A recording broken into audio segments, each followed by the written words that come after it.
start. So there's different kelim for the different ways of learning the Tanya. There's lots of different shiurim out there. Really looking to get the structure of what he's saying and how to use the tools here and make them accessible. So there's a lot of lumdus that you can do. We're not going to do that. We're not going to look in. Here he says, Perak Gimel Danida. Again, you can spend 3 shirim on Perak Gimel Danida. And why did he say this? And he used the mem in every letter, and that's all there, but we're not going to do that. And basically go through the basic ideas and kind of try to cover ground while again, there are areas where I want to go deeper and areas I don't. Again, really the point is to find how it's going to help you live your life. So Tanya, so we start off that again. This is the Baal Tanya had too many Talmidim, so he couldn't see everybody. So he wrote a book that everybody could have a yichidus with the Rebbe, even though he can't see you personally. So this is yichidus with the Rebbe. So you come. So the basic opening of the Tanya is I do mitzvahs, and I hate it.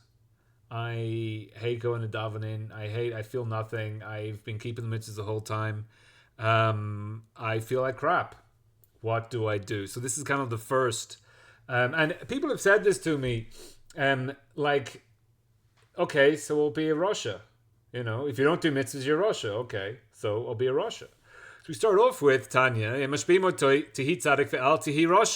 so we start off in Nida. It says, be a tzaddik. You so you take the shavua. I take a shavua. I will be a tzaddik. So before you got here, you took the shavua. So being a rasha isn't really an option for you because you've decided before you got here that you're going to be a tzaddik, for whatever reason you did that, and it's kind of too late now. And now you're here. You took the shavua, so you can't get out of it. So now, tough. You're here. Be a tzaddik. This is the, and even if the whole world says you're a tzaddik, so be in your eyes like a rasha. So this whole thing doesn't really make any sense. You have to understand.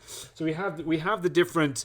We have to understand what a rasha is, and we have to understand what a tzaddik is. Because how can you be a tzaddik or try to be a tzaddik if you don't know what they are?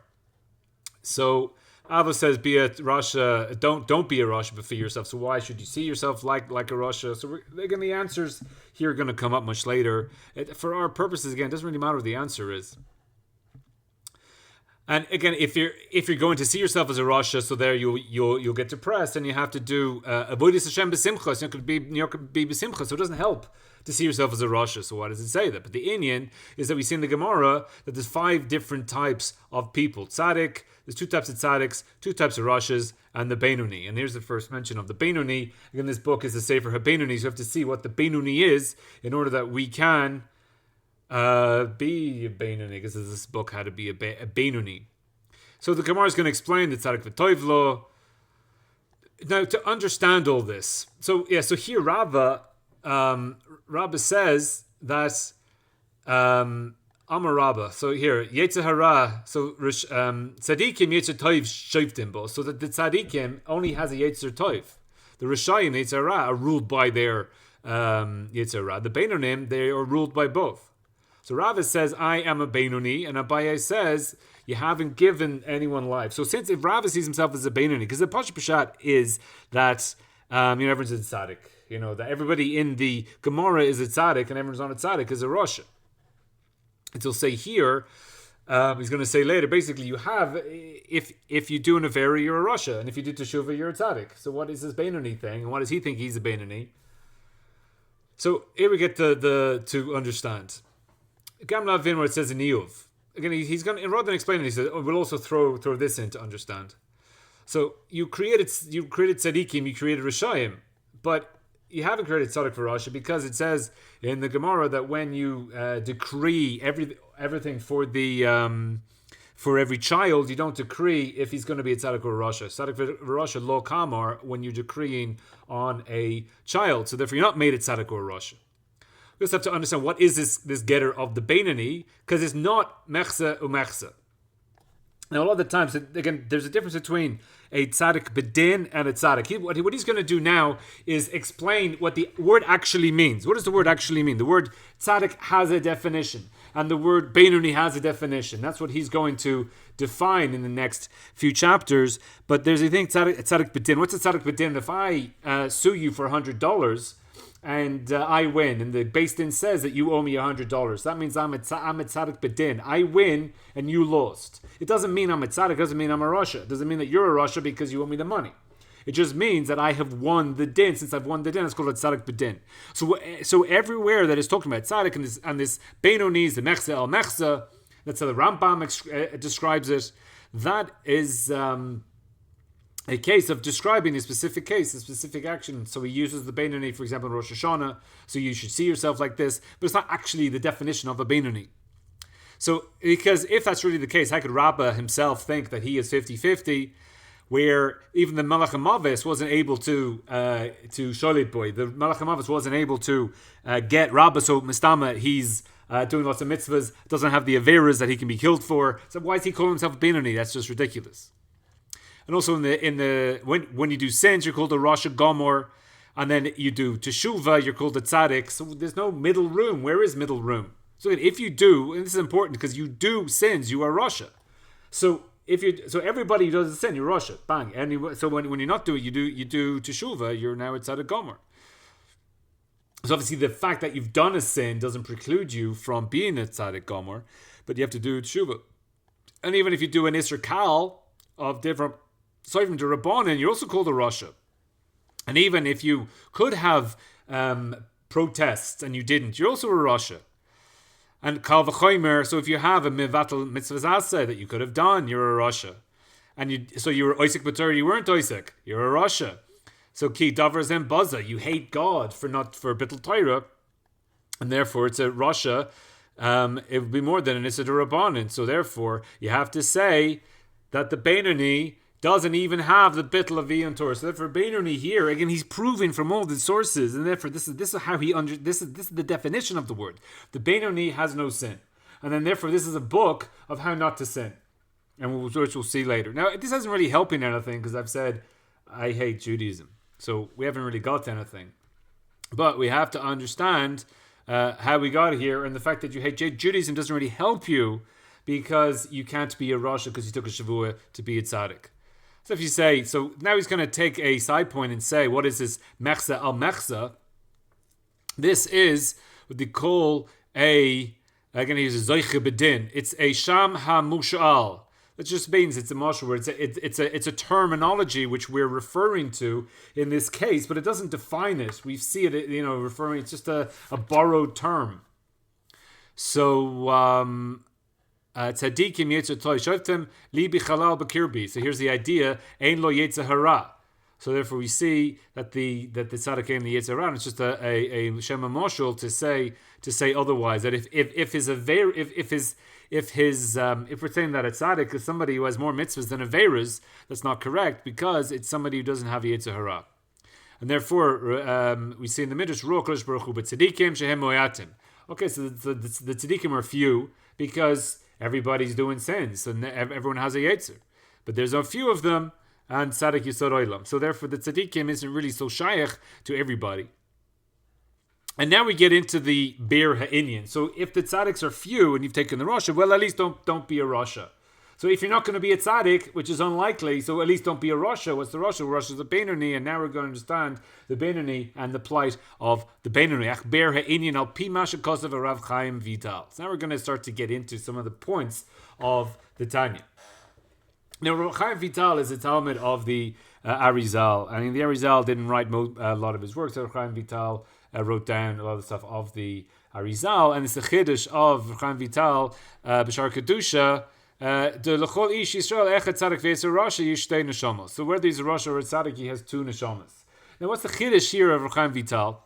So what are these two neshamas? So the first neshama is the nefesh behema, which we're dealing with here, and then chapter 3 we'll deal with chapter 2, the nefesh elokit.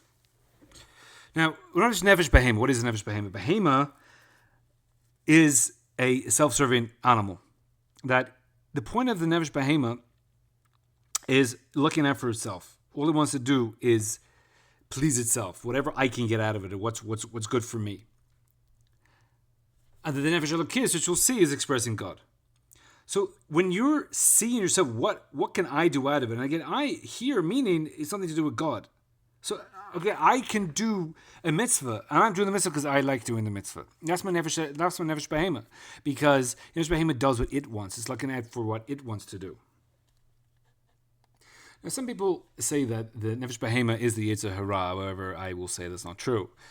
One thing we can see here is that the Chiddush of the Churchan Vital is talking about two neshamas, and the Gemara, well, before him, is talked about the Yetzer Tov and Yetzer Hara lots of times, and we'll see later Midas Tovas come from the nefesh behema. But this book of the Tanya is not a book about the battle between good and evil, which will be the battle between the Yetzer Tov and the Yetzer Hara. However, the book is about the battle between the nefesh elokit and the nefesh behema, which is it's the battle between the godly me and the selfish me. And the selfish me being the nefesh behema. So when I'm acting in a selfish manner, so that's the expression of the nefesh behema, and that's what the nefesh behema is. It's just me looking out for myself. I want to eat, I want to procreate, I want to sleep. These are all things the nefesh behema is looking out for myself. So again, he gets it from the plurality, two neshamas. As it says, neshamas ani asiti. Neshamas is in the plural, neshamos. So since you have two neshamas, that's every Jew has two neshamas. Again, that's every Jew has two neshamas. Shehen shtei neshamos nefesh echad mitzad klipa v'setra achara. Now they explain that for the reason we do the nefesh behema first is because when you're born you have a nefesh behema and you don't really get your nefesh elokis until you're bar mitzvah, and that's when it starts to show itself.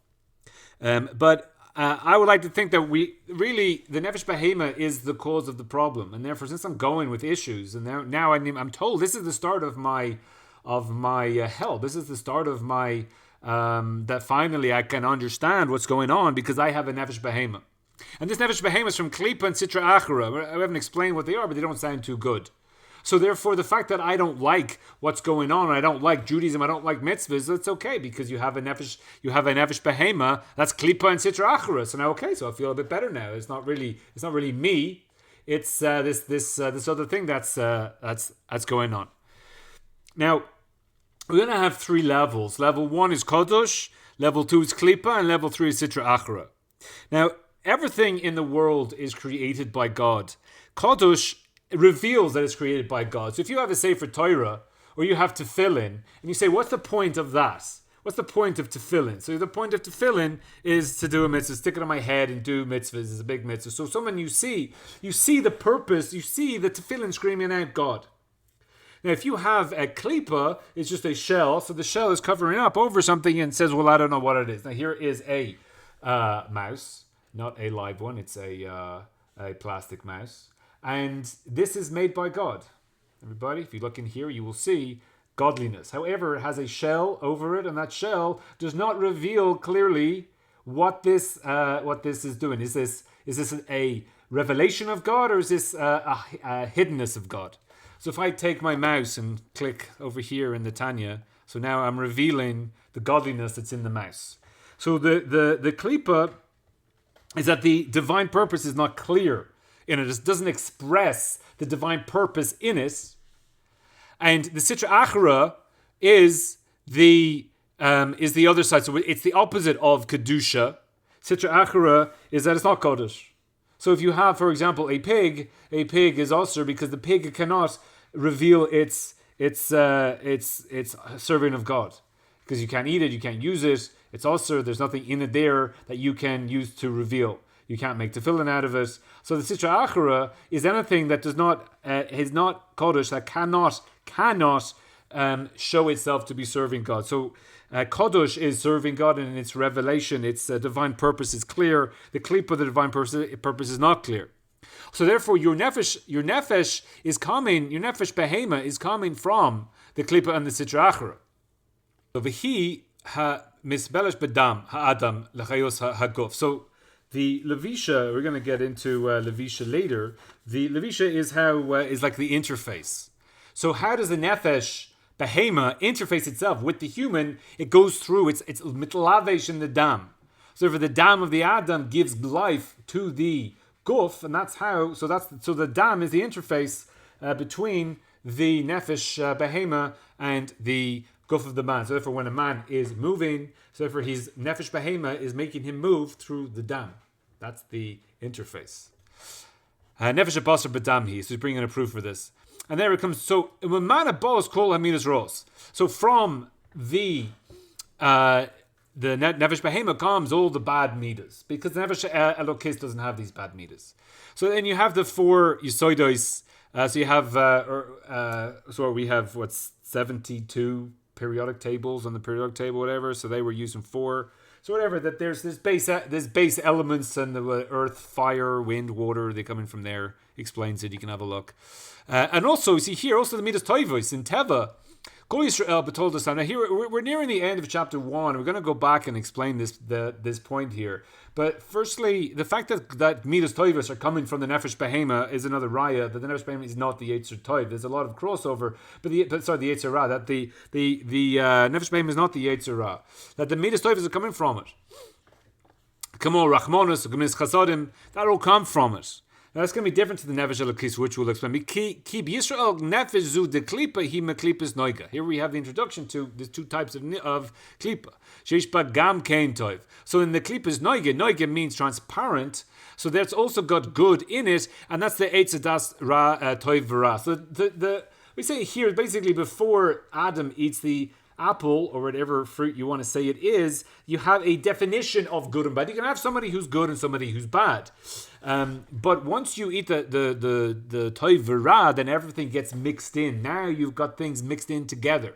So therefore, in the nefesh behema, you've got good and bad mixed in together. The klipa noiga is a transparent shell that the purpose can be maybe seen through it, or you can change the purpose. So if you get something that's klipas noiga, would be wool, and you can either use wool for averas, giving it to zonas or something, and then you use it for mitzvahs by making tzitzis.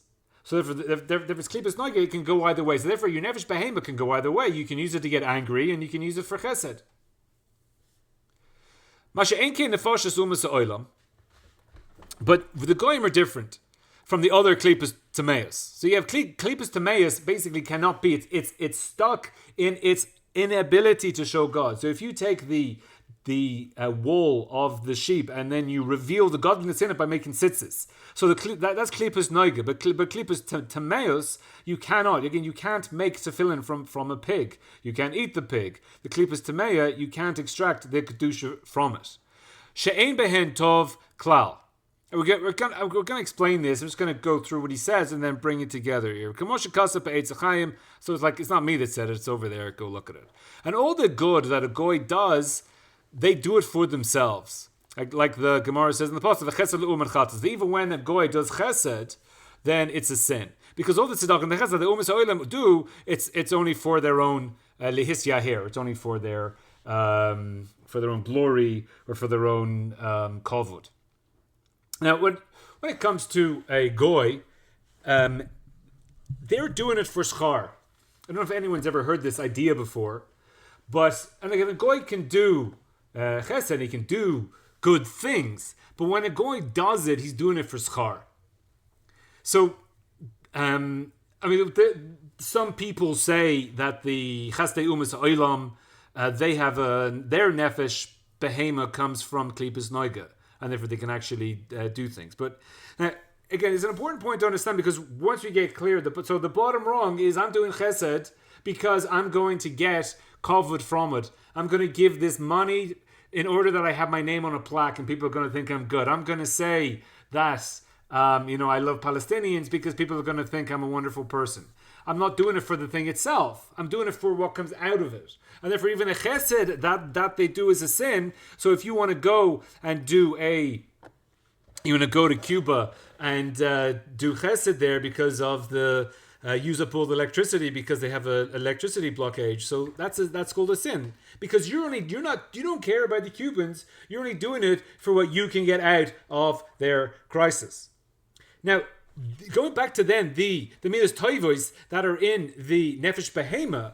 The nefesh behema does chesed because he likes doing chesed. That's the level of the nefesh behema. The guy is not doing chesed because he likes chesed. He likes what he gets out of doing chesed. So, for example, if someone davens, he doesn't like davening, but I'm going to go to Gan Eden for it, so therefore I'll do it. But I don't enjoy davening. The nefesh behema can enjoy the davening itself. However, the level above that is the nefesh elokit. Nefesh elokit doesn't do chesed. This is why it's in the klipas noiga. Doing chesed because you like doing chesed is the klipas noiga. The level above is the nefesh elokit, which we'll do in the second chapter. Nefesh elokit does it because that's what God wants, and therefore they have that revelation of God. It's just bittul to Hashem. So really, doing the mitzvah isn't good enough, because when you're doing it and I like doing it, then that's expressing yourself, and it's not good enough to be good, but you have to be godly. And therefore, doing all the mitzvahs and enjoying doing all the mitzvahs, that's the klipas noiga of the nefesh behema. But to access the nefesh elokis, then that's about being godly. So chapter 2. So the second, so now here that you're at the point of, okay, so it sounds pretty bad because I've got this nefesh behema running riot in me, and so what hope do I have? So I don't like doing all these things, and even if I like going to davening, it's still not great. So what's the hope? So hope comes in chapter 2, the second nefesh. That's the chelik elokam al mamish. Now here you can't get better words than this. It's a portion of God from above mamish. And now a lot of the times it said mamish is not mamish, whereas ma'al obviously is not from above. But again, these are all in levels. It's above and you have the tzaddikim are higher than the rishayim. So you above your shemayim is up there. You go closer to there. The chelik of God. So it's like if God is a quarry and then you just chisel off a piece of God and it falls down here. So that's your nefesh elokis. Now, if you are God, and people have asked me this question, so I'm going to explain it a bit differently. But if you are God, so why can't I fly? So it's a rather immature question. Thinking that God is Superman, and I get a big issue is that again God is not again. If you're nefesh, again this is you. We're describing you, and you are a chelik of God mamish. So what does it mean to serve God? What does it mean to find God? Finding God means finding you. And if you're serving God as somebody else, if you're serving God, well, Superman is like this guy in the comics and he's really cool and he saves people. If that's who God is, then Superman has nothing to do with me. Superman has all these powers that I don't have. Superman is my existence doesn't reflect who Superman is. So therefore, if I see God in that way, so therefore that's just a avodah zarah. Just like I love Superman, and I go watch his movies because that's a avodah zarah. Because he's not. What do I love him for? What's he got to do with my avodah? I'm looking at something outside of myself. I have a crush on Superman. Oh, if I could only have his powers, all my problems will be solved. I'm looking outside. So if God is just like this, so God's outside of you. But here we're saying that God is inside of you. Therefore, you want to serve God, you got to find yourself. Where is it? It's all in you. Any problems you have with God is you having problems with yourself. If you don't like God, you don't like yourself. And a lot of Jews are self-hating. This is why they're self-hating. Because God is in them and they can't come to terms with God, and therefore they hate themselves. And therefore they hate Judaism. And all this comes out because what do you want? We're going to see you want most thing is to be one with yourself. Find peace in yourself. Your core is God. I'm going to see what that means. It written, Vayepach ba'apiv nishmas chaim. This is talking about Adam and Rishon. So a quick history lesson. God breathes into Adam and Rishon. All the Jewish neshamas are in Adam and Rishon's soul. He's like the father soul or whatever, and he has all the 600,000 and all the branches of that in him. And then he has to carry that over the line. He trips. He eats the tree, whatever. And once he ate the tree, then he gets in all the other neshamas of all the other people. And then they all split out, and then either you can speak to your Kabbalist about this. Either somehow it goes from Adam through the generations to Abraham, or it kind of stops with Adam and then Abraham picks it up again. And then Abraham then takes this. This is the neshama, but this is the same neshama that God is breathing in to Adam. So then when you breathe in, it comes from deeper in you. You can talk for a long time because your breath is not that deep. But when you're breathing in from your apiv, so you breathe out, and then you run out of breath. It's coming from a much deeper place in someone. So therefore, we're coming from a deep place in God.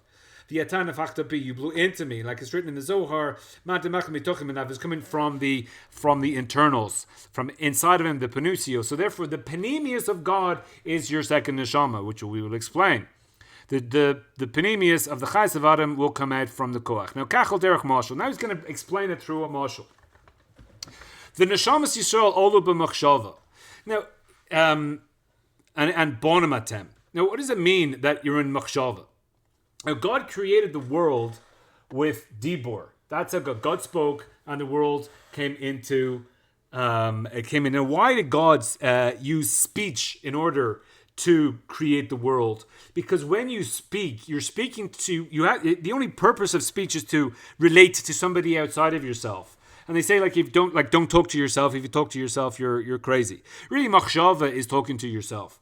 But to actually speak, bedibur, it only has purpose if you're speaking to somebody else. So therefore, God is creating people outside of Him by speaking. Now, there is nobody outside of God. So what does it mean that God creates people outside of Him?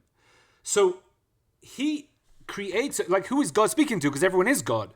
So God is creating a world that feels like it's separate from God and it is its own identity. Again, God is creating a world. That's not what a creation is. A bria. Again, you go at Silas to bria. What is bria? Bria is a creation that feels itself outside of God. It is not outside of God, but it feels itself outside of God. It feels like it is its own identity. That's what the dibur is. And therefore, since the goal of creation is to create a world that feels itself outside of God, and the world's called olam, which means to hide. So the purpose of creation is to hide God, and therefore you feel like God doesn't exist. So therefore you use dibur, because as you're speaking, the purpose of the dibur is to create something that feels like it is not part of God. That's what dibur is, and therefore all the creations are with dibur. However, we have a thing called machshava. What is machshava? Machshava is talking to yourself. So if you're talking to yourself, therefore there is no dibur there. God did not create the neshamas Yisrael with dibur. He created it with machshava. Nishmas Yisrael olu b'machshava. So, and then he brings a pasuk, b'nei b'chori Yisrael, like the bonim. And we're going to explain here that the ben comes from the moach ha'av. And again, you can look this up, but basically the zera of man comes from his moach. Just type that into, if you don't believe it, type it into Google, and there's all these, all the science is there. But it's coming from the moach. So he's bringing in that the machshava, the moach of God, is what's creating the Jew. So therefore, the Jew is not the. Again, this is not the Jew. This is the nefesh elokis in the Jew. The nefesh elokis in the Jew does not sense itself as a separate entity to God. And therefore it is completely bottled to God, meaning that it is a complete revelation of God. All the nefesh elokis does is express God, just like your machshava is expressing yourself. God's machshava is expressing Himself. Therefore, the nefesh elokis is just an expression of God, and that is the part of you that you have this. When it says again, it's a nefesh elokos. It is a chelek elokai mimal mamish. Is that the you are God, because the machshava of God is what created that neshama. Therefore, when the neshama comes in, that is just a reflection of God, and it is has no existence, does not see itself outside of God. So therefore, God cannot create the neshama selokis with dibur. He needs to create it with machshava, and that's why it's God mamish. Even though it's just a reflection of God, it's a relation of God, but that is God. That's the machshava of God, and that is you, and that's who you are. Therefore, when you get in touch with your nefesh elokis and you express it, you are expressing God, and therefore you expressing yourself is expressing God. If you want to find God, you'll find it in yourself. since the purpose of creation was to create a consciousness that's outside of God, so therefore you use dibur for that. But the only creation that's not outside of God is nefesh elokis. So nefesh elokis is through machshava. And again, he's calling here the bonim to Hashem, and that so it comes from the moach. So he's going to explain here that the child continues the genetic expression of the father. So too we generate we continue God. So it's like the father and the son. Now we're going to have a. Now there's a question he has here, is that if we're all, if we're coming from, how can you say that you are coming from God if you're coming from the chachma of God? So if you're coming from the machshava, so he brings here, so he brings the Rambam that he's all one, everything's one with God. Now, in the Haggah, he says that the Kabbalah disagrees with this. So, this idea that you can't say that God has Chachma and all this type of stuff. And he basically answers that it's in the Chachma of Etzilus, that in the Chachma of Etzilus everything is one, and therefore even the Kabbalah will agree with the Rambam here. But he's just trying to answer a question that, are we from Machshav or are we from God? So now the Rambam says it's all the same. God is one. And even the Kabbalah that disagrees with the Rambam, when we were talking about here Chachma de Etzilus, and Etzilus is the highest level before it starts breaking down. Sure, you can see other shirim on that. So now here's a question that there's many different levels of neshama. If we're all coming from the same place, so therefore why are there all these different types of neshamas? So one mashal is that you have the rosh, and you have the ikve, so that you have you have different types of in a body. You'll have the head, and then you'll have the feet. And so too, with our neshamas, we'll have people who have neshamas from the top, and have people who have neshamas at the feet. And even though people have different levels of ruchnius or of shaykhness to God, it's all coming from the same place. Just as we see we have the same genes in the bones and the nails. As we have in the head. So no matter what level you're at, it's also so the body of the child, his feet are coming from the same genetic makeup as his head, even though his feet are lower down than his head. So we have the same thing with the neshamas. So another question is, he said, Yuvan. So what's the point of a tzaddik? So you have that the neshamas of the tzaddikim didn't go through whatever they were like in Etzilus. They didn't go through the hishtalshelus. They didn't go through all the different levels of as it comes down into this world. It wasn't affected, even if it went down through those levels. It wasn't affected. Whereas a normal person's neshama went through all the levels, went further away from God, and therefore feels further away from God. The tzaddik, which is kind of is still in Etzilus. So what's the point of the tzaddikim? We don't need them here. So really, he's saying here that the point of the tzaddik is to help the people who are not tzaddikim to find themselves, to go back, so that the tzaddikim will help them go back, find who they really are, and reveal to them who they really are.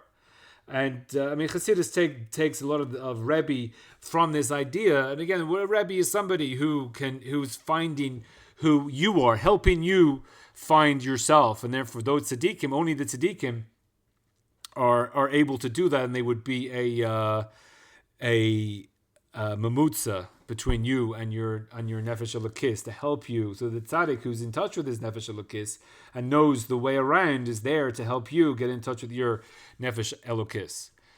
So at this section here, Katuv b'Zohar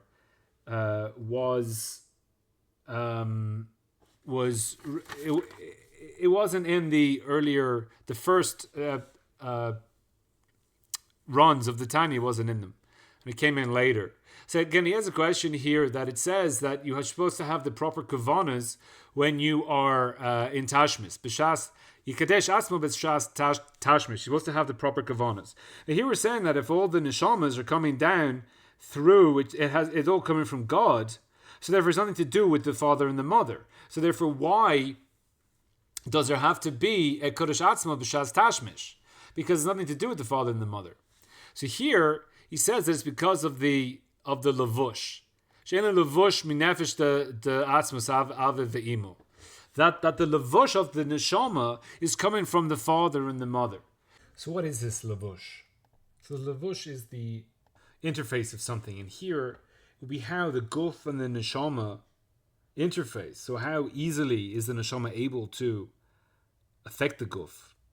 So that will be decided by the coarseness of the levush. So if it's got a thin levush, so therefore the guf will be very easily affected and swayed and excited by spiritual ideas. But if it's a coarse levush, so even if it's a great neshama, again, the neshama is coming from God. So as it says further down, neshama atzma, it comes from the Adam Kavoil and Kates.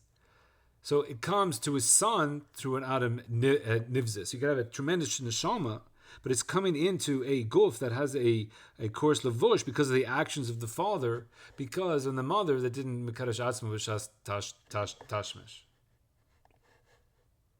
So in Kiruv, you'll see a lot of the time, some people are far more attentive and perceptive to spiritual matters because the levush will be thinner, and then, or finer, and then some people, they don't want to hear stuff, and whatever it is, they're not receptive to spiritual ideas. They could have a coarser levush, but it could be that the guy who has the coarser levush has a much greater neshama. And this levushim will be different to what we're going to say later, which will be had the expression of the neshamas. Here's the third one. We're going to explain really what the nefesh elokit is, to explain what it is. Nefesh, ruach, and neshama. This is your neshama. Again, the Tanya doesn't really explain these three terms, so we're just kind of leave it. So God created the world with 10 utterances, and these 10 utterances are the 10 spheres. And therefore, since God created the world with that, and that these 10 spheres reflect who God is, and since our nefesh elokis is a reflection of God, that's therefore just like God has these 10 spheres, therefore we have these 10 spheres. So this divided into 2, and that's the 3 mothers and the 7 doubles. So this is basically the emotions and the seichel. So the 3 mothers are the seichel, chachma bina v'das. So perish chachma bina v'das, and then you have the 7. You may opinion chesed v'gur teferis. So chesed v'gur teferis, basically you have a hava and yira, and then the other 5 are offshoots of that. A hava is anything that draws you close to something. You have an attraction to something, and yira is something that you are repelled from, or that you have an awe of. So you have chachma bina das, which is seichel. And then from this seichel, that's the mother, and then the mother gives birth to emotions. So now here in the nefesh elokis, the emotions that come out of the nefesh elokis are coming from the seichel of the. I'd like to say nefesh elokis, but it takes a turn here. So therefore, since that's God, so therefore the nefesh Adam is going to reflect that seichel and midos. Haseichel koilach chachma bina v'das. The midos the havas Hashem and yiras Hashem, and the chacham bina das are the mothers, and then they bring into the chacham bina das. And here he brings in a better Indian. He seichel b'nefesh ha-maskeles. So again, he doesn't explain what this nefesh maskelet is. I don't know what it's doing here. There's multiple explanations of what the nefesh ha-maskelet is. I don't know which exactly is. Either it is the seichel of the nefesh behema, which doesn't make so much sense because this chapter is about the nefesh elokis. So what's it doing here? Or it's the Mamutza, it's the intermediary between the nefesh of seichel, the nefesh behema, and the nefesh elokis. So nefesh elokis, you basically have three neshamas, and he's only explaining two. And like you are the nefesh hamaskelet, which is listening to the nefesh behema and the nefesh the nefesh elokis and deciding who gets the reins, which we'll see later. But it's not so clear what the nefesh hamaskelet is. But you have the seichel. The seichel is then hamaskel kol davar. So then you have chochma. Now, chochma is conception. And we're not going to get into that. Again, you can go elsewhere. We have explained in other shirim what these are. We're just going to bring them out for what the point he's bringing them here. So you have the chochma. And then you have the bina. And after the bina, you have the das. So here, so after the chokhmah is the conception, and then from the conception you bring into the bina. So the bina is where you understand everything. And again, the chokhmah would be like the one sentence idea for the PhD, and the bina will be the 50,000 words or 50,000 pages that explain the PhD.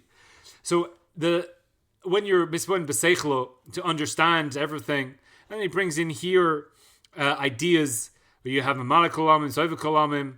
So you understand. So as you're having bina for these things, so you will start to have emotions that come out of it as you understand God.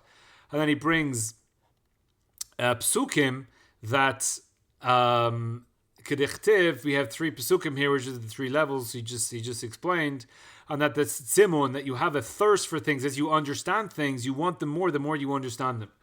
If you hear about Japan being cool, I want to go. But if you learn about it, it goes, oh wow, that's really amazing. The more you learn about it, the more you have a desire for it. Therefore, the more that you learn, you have been and you understand God on greater levels, you'll have a greater thirst for God.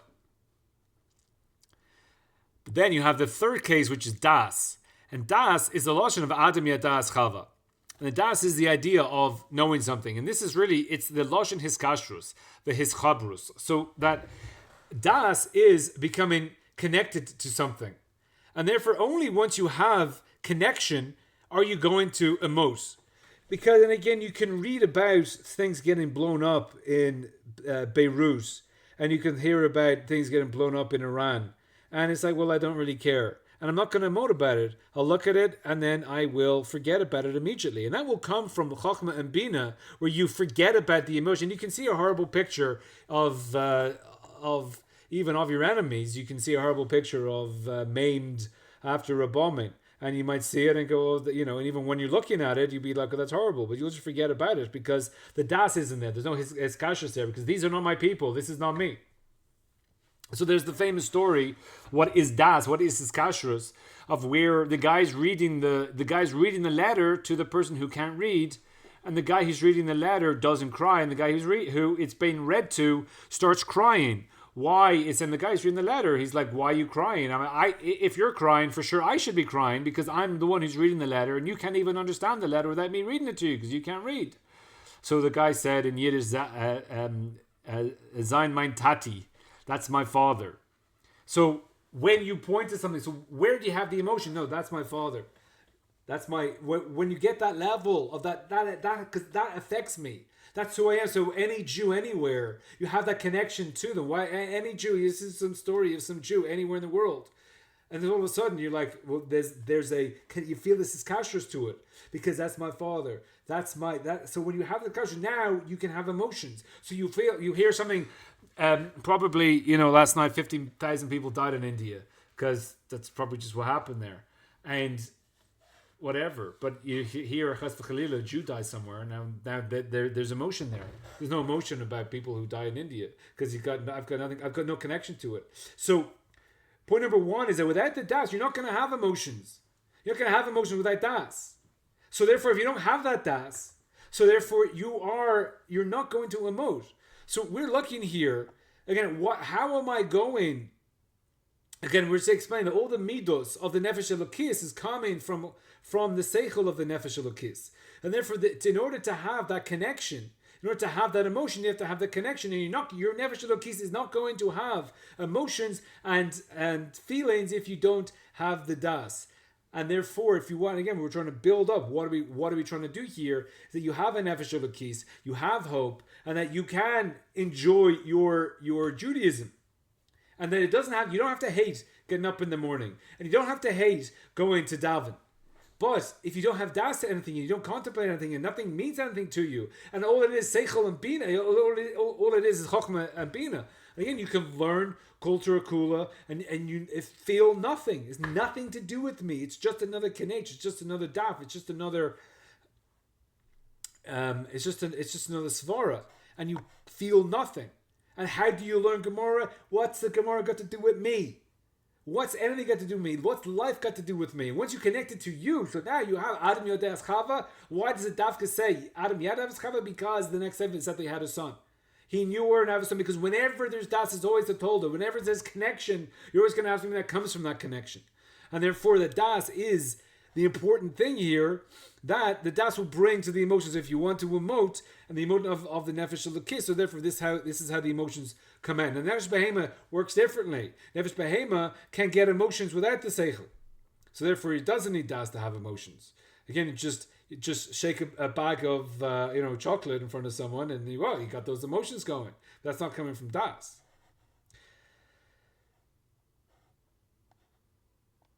So even though he's a chochem and novan in the Golos Ein Sof Baruch Hu, right? And you get it. You again. Lots of people are like this. Im lo yiskasher daitov yiska machshava b'choizek u'behetmama. If you don't spend the time sticking it in, and again, everything's going to tell you how to bring God into your life. Knowing Him is not enough. You got to know Him in the biblical sense, as they say. You got to have the das, that connection. If you don't connect to everything, so therefore you're only going to know it in a seichel manner, and then you can tell me 3,000 things about God. Again, this is what they do in the different world. They will tell you about God, but they have no connection to God, and therefore they'll tell you we can't know anything about God. God is infinite. When you say God is infinite, you say I don't know anything about Him. Does God love the Jewish people? Did God choose the Jewish people? Yes, He chose the Jewish people. But He could have not chosen the Jewish people, because He can do whatever He wants. That means you don't know who He is, because you got no das in God, but you know everything about Him and you know nothing about Him. So therefore you're never going to bring God into your life if that's how you're going to relate to God. He's this infinite thing that I can't know anything about, even though He tells you, I have to love, and you will love God. But I know nothing about Him. And that's what God wants from me, to know nothing about Him and love Him. How can you love God and know nothing about Him? So you have to spend your time. Again, also knowing, it's lost in English. But in God, so I know everything. Again, you tell people, and they'll tell you everything about God, but He's infinite, and He just chose in order to be this, but He could have chosen something else. So I don't know who He is, I don't know why He chose that. So that you got to no das in it.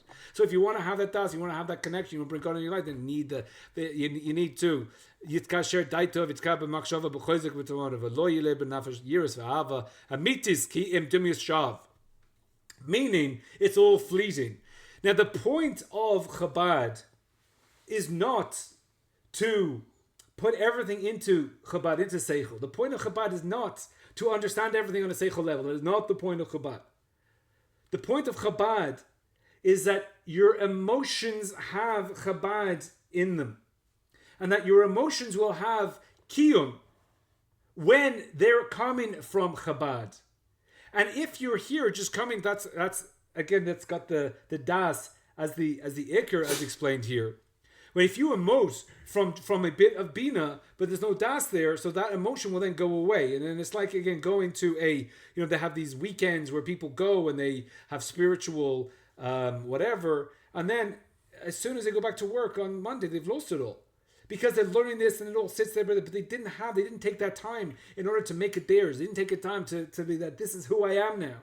It's just an idea. You hear the idea and it's like, wow, this is amazing. I got the idea. That's such a great idea. And you feel it so many times. I've got this idea. I see clearly now, and my life is going to be completely different for the rest of my life. And someone asks you 5 minutes later about something to do with this. You're like, yeah, I knew a really good word about this, but I've lost it now. Because I had it in the Chava, it went into the Bina, and then I just lost it all. Because it never became the Das, never became me. It was always someone else's idea that I was hearing. And if you want to have that emotions, that when your emotions will be a level of kiyum, and that you're able to produce your emotions, It's not to stay in the seichel. No, that your seichel will come down into your emotions, and therefore you can create emotions that will help you through your avodas Hashem.